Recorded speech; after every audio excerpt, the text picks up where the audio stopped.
wegi wachango iwacha wach mari kuk ne yiero magana 2027 kokalo kum duol ma ochung'ne weche mag yiero kod kiewa IEBC.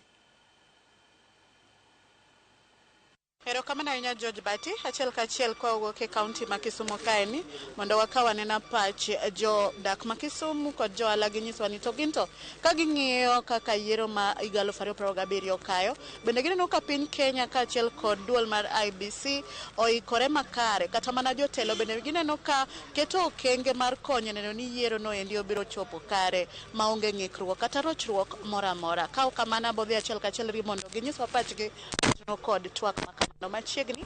Abo chako kodi chagi nyingi amako ni kamera nyisa ni in kaka ja Kenya kani Kenya keto ikruok makare ne yiero mabiro. Nyinga en Awilo, nying mong'ere. Nyinga en Awilo, nying mong'ere. Ambe aja kura Market Milimani Ward kendo wagoyo kura Saverian Primary. IEBC pok oketo ikruok makare mar making sure that people are bedo registered on the ground. Koro ikruok machal kamago to pok giketo newach eka gilando recruitment mar jok ma timo registration. Koro ikruok margi makare lakini pod onge. In kod chir gi geno kuom IEBC kotenore kod yiero mabiro. Aonge kod confidence kata mathis gi IEBC newach previous election ne waluware ombulu kenyo otelnwa gi mogeni Raila Amolo Odinga. Nitiere kaka election nyobendo nyokwali kaka wan jopiny wa fail.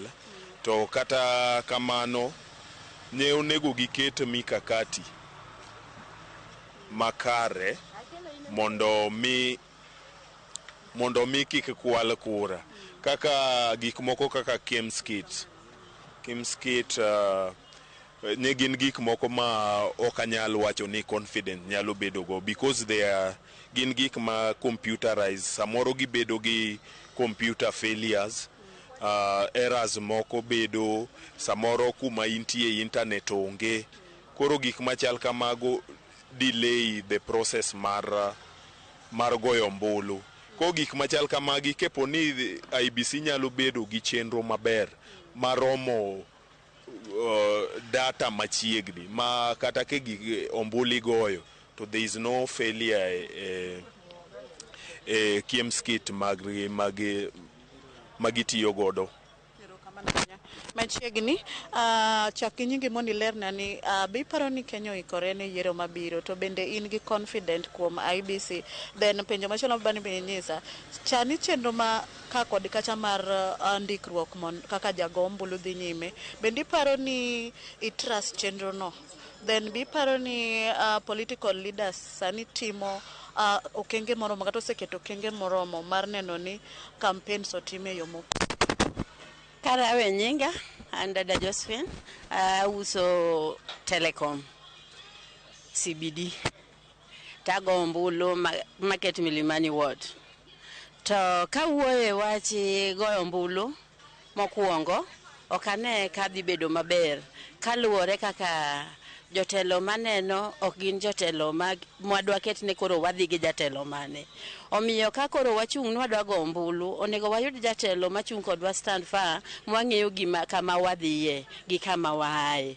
Emomiyo wagombo mar mondo wang'e jatelo mwanyalo luwo. To mar ariyo kura kwabro goyo nitiere nyaka ibro seche go wadwaro mondo ng'ato ka ng'ato bed gi kad ne mar go ombulu to jomoko onge kad gi mar go ombulu ng'ato nigi kitambulisho. Seche go kobiro chopo kata line ibro wachne no onge kad no onge. Koro miyo gigo nego bed ne waluwo mondo jotelo makao piny onego giketwa e line maber ma kochopo nwa biro go ombulu to adhi maber maonge bagni.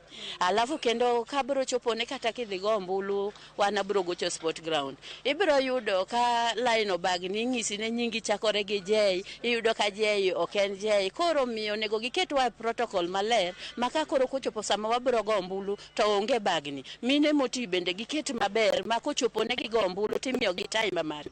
Ok onego bed ni gichung' ka girito goyo ombulu. Kontie kaka ni election observers.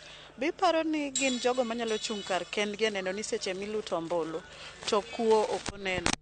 Jogo gintiere lakini ok wayie gi ombulu masani nikech ok wapar ni ginyalo chung'nwa maber mondo go ombulu kaka owinjore.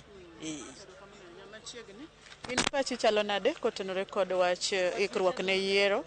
Nigi nyinga iluongo ni Ishmael Jomauma, oja ohala ma CBD ka kendo ago kura sports ground ka.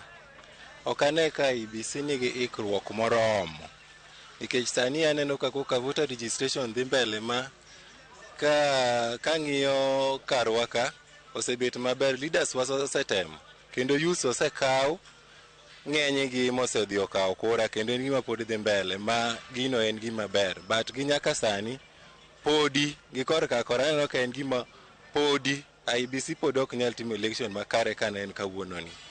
Tieko biparo ni jo siasa osebedo ka temo keto kenge mar neno ni campaigns magitimo bede yor kwe. Onge okang' moro amora ma josiasa ma wan go gi oseketo nikech gin gima gidwaro en ng'ato ka ng'ato dwaro mare. Koro yie mondo election okethre bora ni otimre nade odonjo konya yudo power moro mondo ketho gwe boxes go gimoro amora okethre to lande ka en gi pesa. Mane gima josiasa ng'iyo. Josiasa ok ga ni mondo election obed free and fair, gima ging'iyo ga ni mondo giyud votes, gimanyo yo ma ginyalo yudo gi votes kata kara ginyalo yude oko mar go kurano to mane gima gidwaro.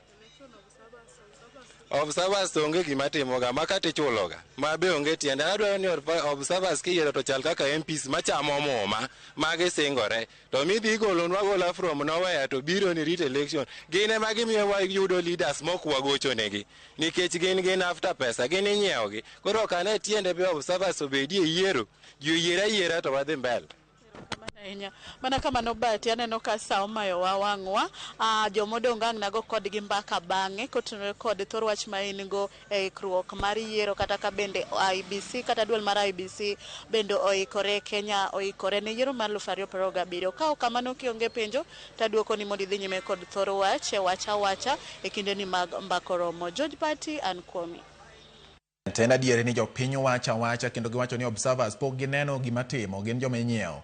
Ma bende ok ber kata ka gibet nikech gine ma gikonyo neno ni jotelo ma obam oyudo thuolo mar telo. Jotelo bende tek mana ni ginyalo yudo telo gi kodo jok manyalo gwe boxi gik machalo kamago. Nyakwara Mogi wachaka winjo ni to Nyamira wacha ang'o ka watieko twak marwa mar mbakoromo. Iwacha e tielo mar ikruok